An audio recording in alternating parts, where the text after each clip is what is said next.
Bit more cheerful today. Had a fuck of a day, but much better than yesterday. And I'm very, very, very sleep deprived, and I'm very, very, very exhausted, and that's by both illness and this lifestyle that's I don't know what lifestyle it is, but it chose me. I didn't choose it. I guess it's the thug life or something. I don't know.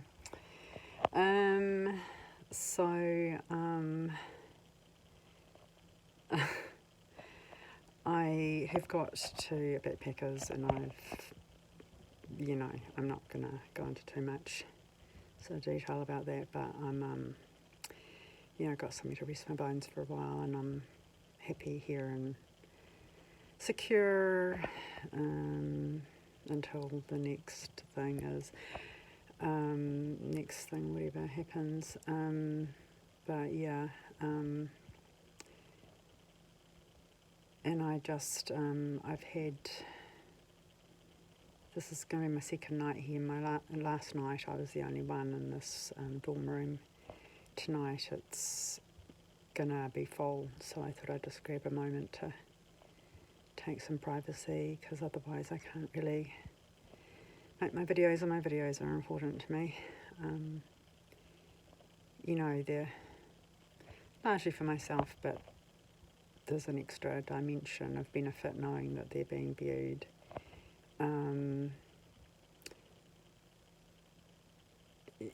Even if it's a sort of placebo, it's a placebo effect. The viewership is a placebo. There's not much support amongst the viewership, as I've said, but there's a placebo effect that's good enough for me. Well, all I'm trying to do is just improve my quality of life, and whatever works, right? But I thought, rather than, I'm not going to put myself through the mill trying to record everything in a linear way, but I was just thinking about how funny things were. Getting to court yesterday after being, processed out of prison, jail. I tend to think jail is more of a legal category than a place. I don't think, even though I was in the women's prison, I don't think that I was in prison, and technically, because I've never had a sentence, I don't have any criminal record. So if you're remanded, pending, trial. I mean, I haven't even had a trial. I haven't even had a. Of course, I haven't been sentenced. I haven't even had a trial yet.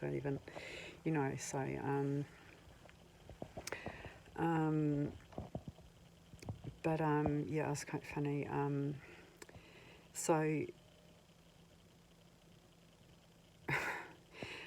What I'm talking about, today's topic is what the cops packed for me to wear. So when they arrived to arrest me on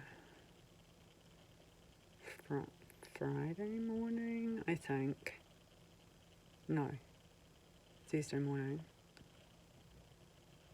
I think. I was still desperately trying to die. And so I was doing things that I know that achieving goals, even things that you really, really, really don't want to do, it just takes practice. I've talked about that before, and I've talked about, it's a kind of, it's a very curb your enthusiasm kind of Larry David kind of humour, that, the effort that I'm putting into improvise, adapt, overcome, is to just sort of tolerate more extreme measures to end my life. And so when I didn't manage to drown myself and so forth, I mean, I've even...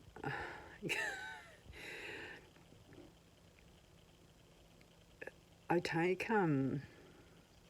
psyllium husk. It's like metamucil, basically. Without going into too much details, like I have IBS and I have a precancerous condition as well, for which I'm under gastroenterology. And yeah, things go a bit wonky, and yeah, that's just one thing that I sort of take sometimes when stress kicks in. You know, IBS flares up, and so I will take extra, you know, buscopan, metoclopramide. Well, not extra, but I'll take it, and then I'll have the, you know, the psyllium husk, and one of the things that you do, like with metamucil, and it's the same with this psyllium, you know, the other thing that's prescribed, is that because it's a gel, it's made out of, well, I don't know if they're both made out of the same agent, but the psyllium, which is branded Consul D, it's so it's like a powder, and it's made out of kind of seaweed, and it's a bulking agent, and it's very gelatinous, and so you have to mix it with water, and if you leave it too long, it sets like jelly, and I literally, like, you can tip your cup upside down and it won't come out, and it's actually extremely difficult to clean the cup. And so it's it's not recommended. It's like the instructions are very clear. If you need to drink a lot of water with it, because otherwise it's going to stick in your digestive system, and you can die. You know, like you can obstruct your airways because it expands quite a lot. It's a bit like how you're not supposed to feed uncooked rice to birds, because it expands with the fluid in their stomach and they die, you know, they choke. So it's the same idea. So I tried that. Like, honestly, I'm quite innovative. And I ought not go into too much detail about the, you know, the risks, but I've never done that before. As a young person, I did self-cutting way before emos came on the scene, and I wasn't aware of anyone else who was doing it, and nor were any doctors or anything at that time, so they didn't understand the difference between that and an attempt to die, which is completely different. But no, I've never tried to end my life that way before, and I really didn't think I was able to. And I could not get a decent. My blood just kept clotting. But I mean, I would bleed, and I bleed over, like my bedding and clothing and stuff like that, on the floor. But it would just clot, and I had this rubbish fucking craft knife that I don't think would fucking cut through a sheet of A4 paper, not A4, you know, what do they call it, GSM. Yeah, I don't think that's a tomato cutting implement, that's for sure. You know, so I mean, I broke glass, I broke a different glass.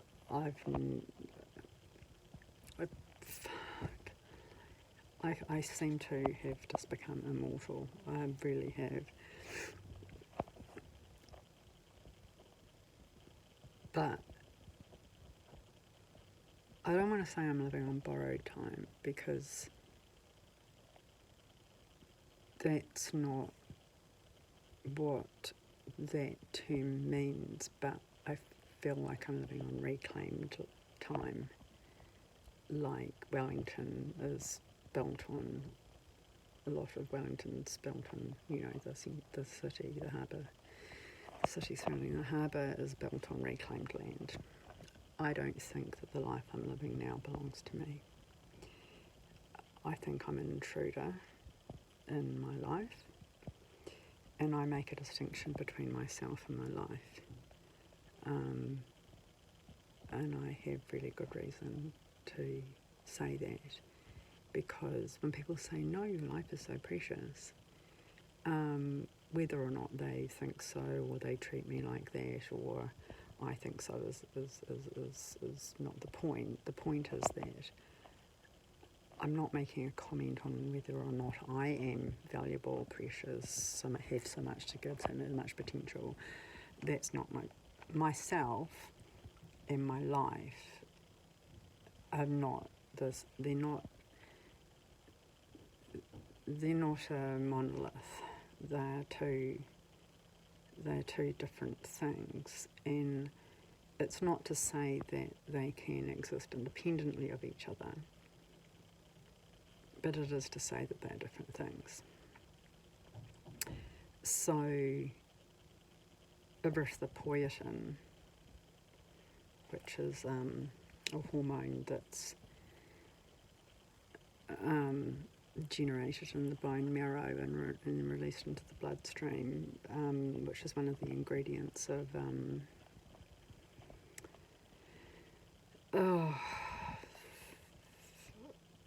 for want of really just to simplify it, red blood cells.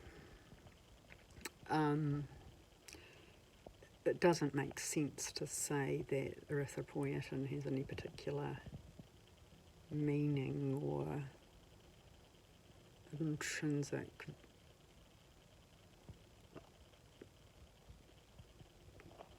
independent properties without,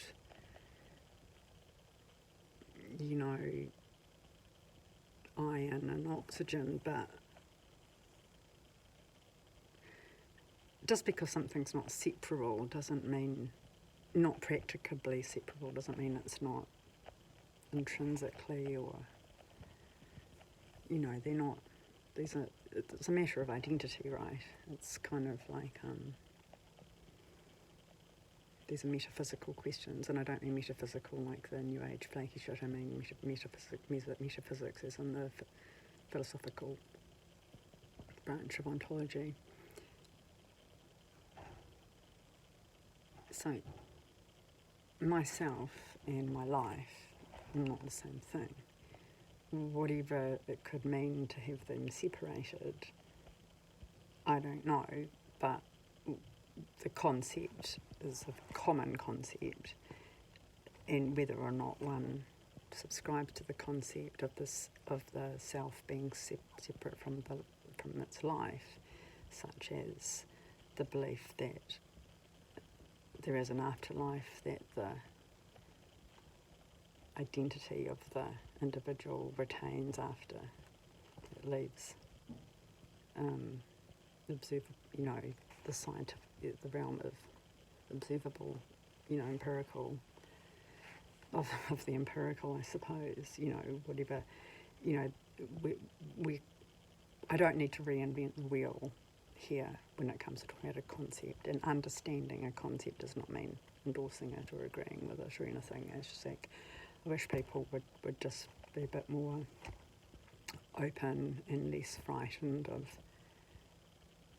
admitting to understanding a concept or putting effort into understanding a concept. It's like they don't want to admit to understanding it as if it's a slippery slope to being forced to agree with it, like you're in a courtroom and you're going to get tricked into, somehow falsely confessing to believing in, Christian God or something. But I don't know if I'm precious. I don't know how to judge that. I don't have a rubric to judge whether or not I'm precious, but I'm not precious to anybody else. I am biased. I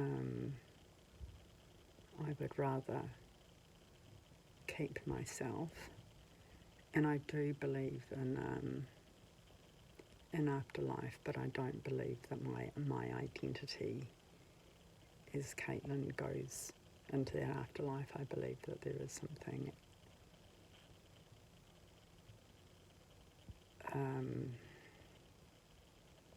well, a lot of the Indian religions get into this stuff.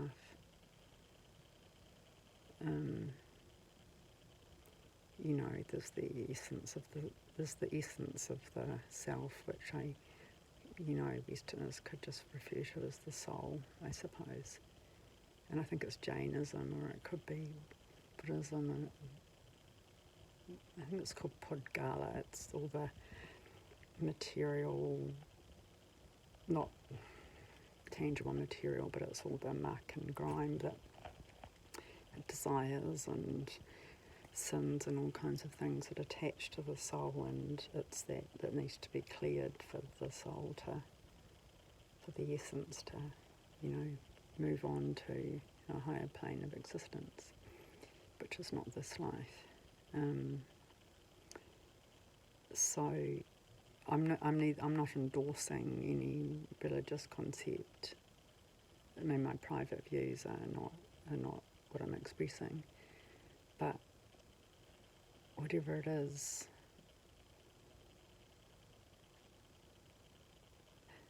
I've had to explain over and over and over again to people when I say I don't want my life anymore. It's got no value and it's a gigantic liability. And if my life were a business and I was a savvy entrepreneur, there is no business person who would ever keep throwing good money after bad. It's only government that does that. So a lot of what people complain about, like big pharma, capitalism, not understanding what capitalism means, how do capitalists are poor, often they will pay their staff more than they have themselves.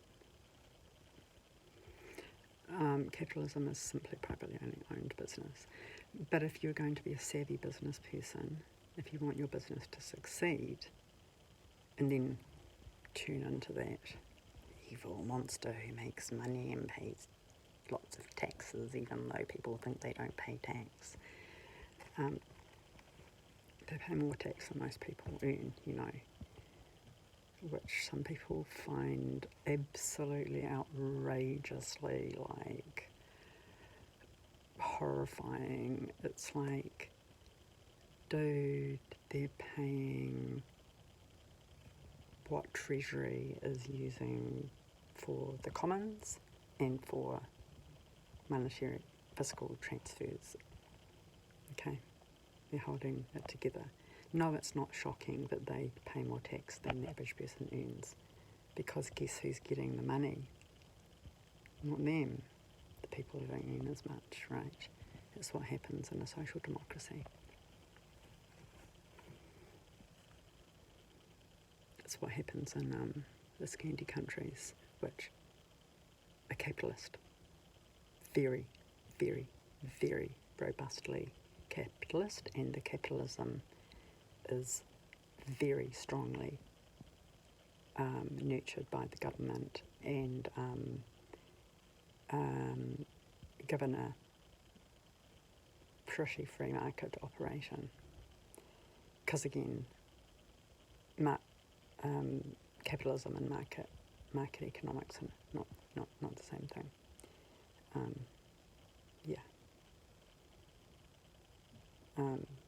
So capitalism is the counterpart to socialism. That's how you make money. And a lot of people think capitalism is the free market, and those are pro-capitalists, and they think that's the free market.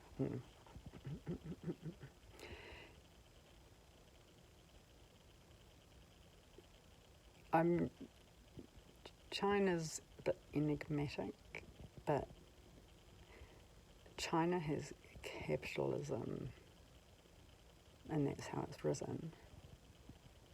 So it's not communistic in the pure sense,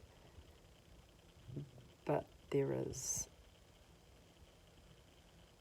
some very commie kind of stuff that comes after the money's earned. But China has realised that government's shit at business. So if I were a good business and I'm thinking like a business person, you cannot subscribe to the sunk cost fallacy, which is that I can't stop now, I've invested so much. What you're saying is, I have spent so much time and energy and emotions on this heaping pile of shit that I cannot stop until it turns into gold. And what are the chances of a heaping pile of shit turning into gold? 0.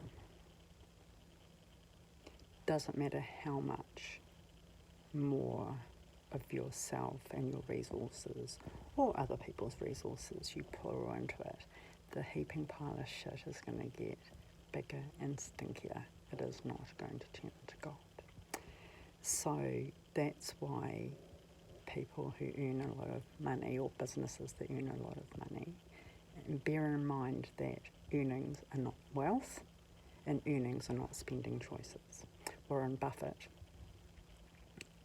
I think he is Elon Musk is a bit hard to tell with Elon Musk because he's taxed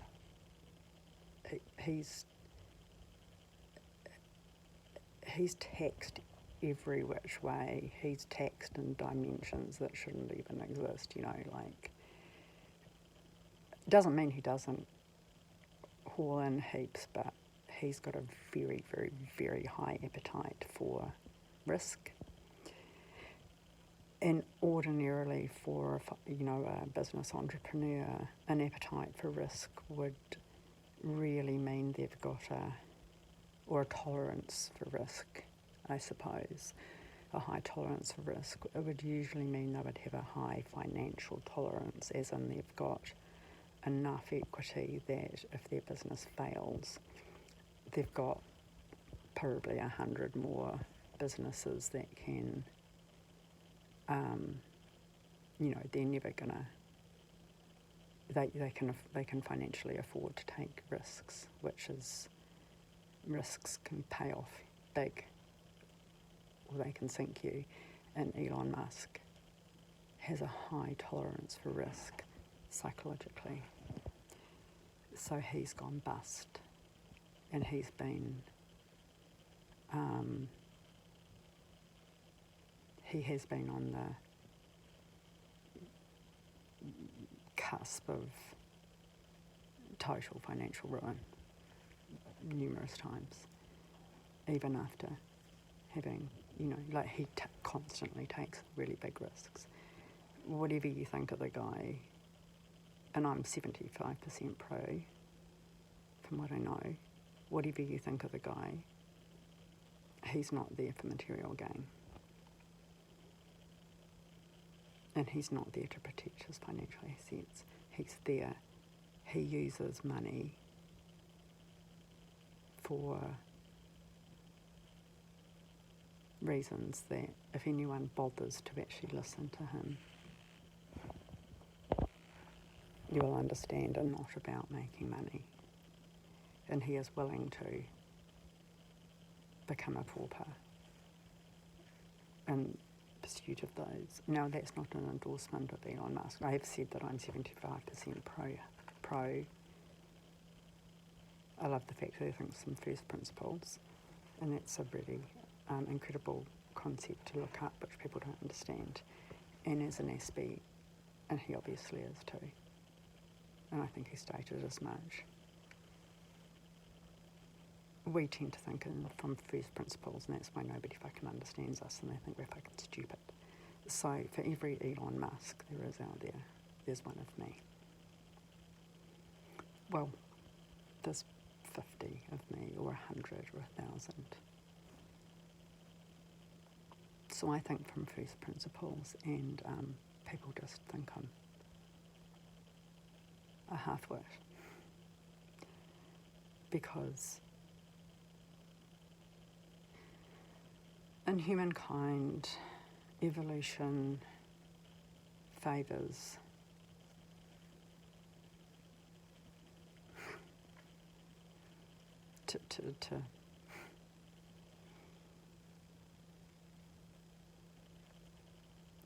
well, it's not favours.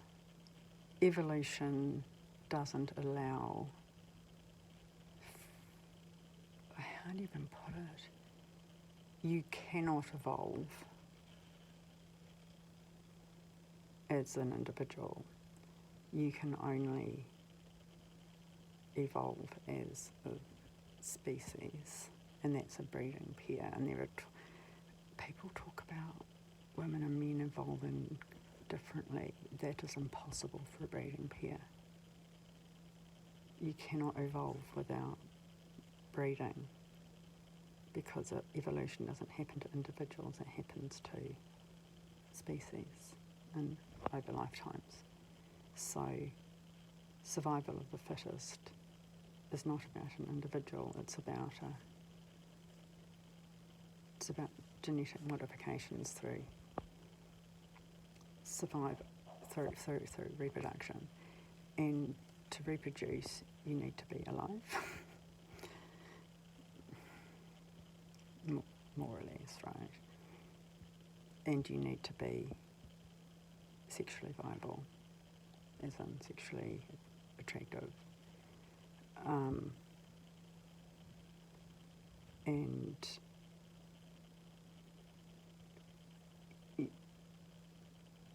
being sexually attractive does not mean aesthetically appealing.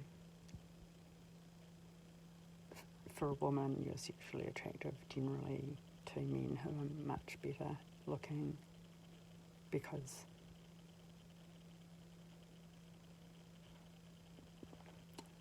the discrepancy between sexual appetites, which is, men haven't evolved to spread their seed. That makes no sense. You cannot evolve as one of a breeding pair.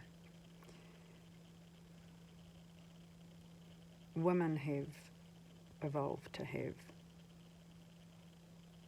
large hips compared to their waist, unlike men. But that's not a secondary sex characteristic.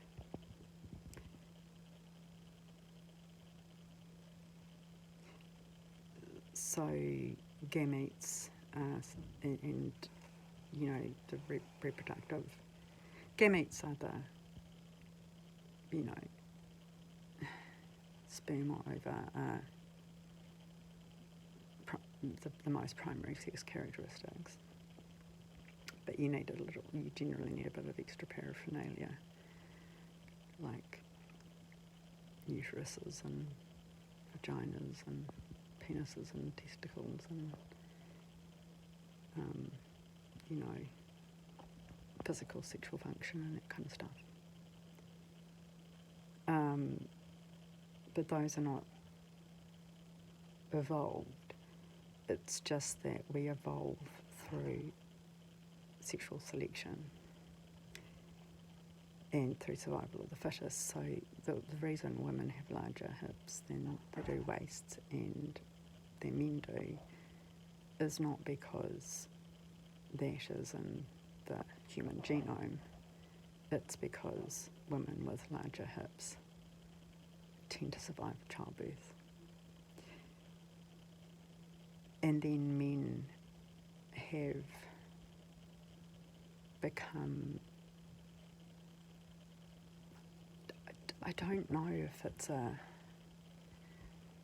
evolutionary adaptation exactly, but of course men have this, at least this sort of legacy, some sort of genetic, psychiatric kind of legacy subconsciously, and I don't know enough about genetics or any evolution to speak competently on this. I'm not sure if it's evolution as such, but I really don't. But that's why men tend to find women with the big waist to hip ratio attractive, because whether they like it or not, I mean, virtually no sex that occurs between men and women is to procreate. But that's got nothing to do with what our bodies are up to, right? Our bodies,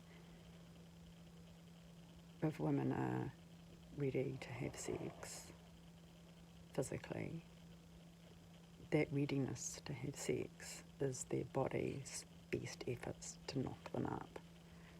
And that will happen no matter what the woman wants. Our bodies have different ideas. It's not political. It's not a gender role. It's a sex role, and sex roles are biological. They are not political. They are not social.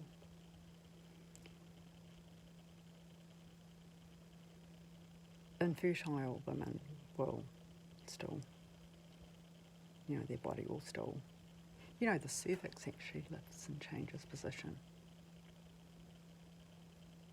The female orgasm is to guide sperm through the cervix into the uterus. Like, all this fucking crazy shit goes on in your body. It's not political. It's got nothing to do with gender politics.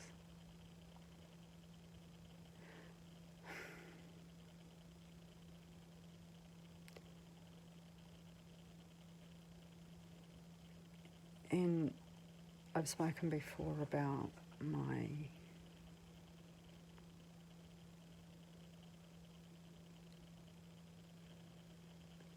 I've got a couple of other hypotheses about my continued survival, and they have got into this kind of weird state, like I've been describing before, where I'm like, I'm not supposed to be alive.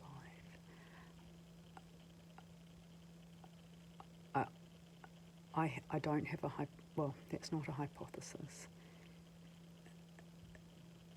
It's kind of a hypothesis, but you generally can't develop a hypothesis without an observation. It's generally like quite hard to have a virgin hypothesis. You generally have to make an observation and be curious about it and try to come up with a reason for it. And a hypothesis is simply as a candidate explanation. And if the candidate explanation is tested properly, then it becomes a theory. And a theory is simply a confirmed hypothesis. And confirmed does not mean guaranteed to be correct. Confirmed means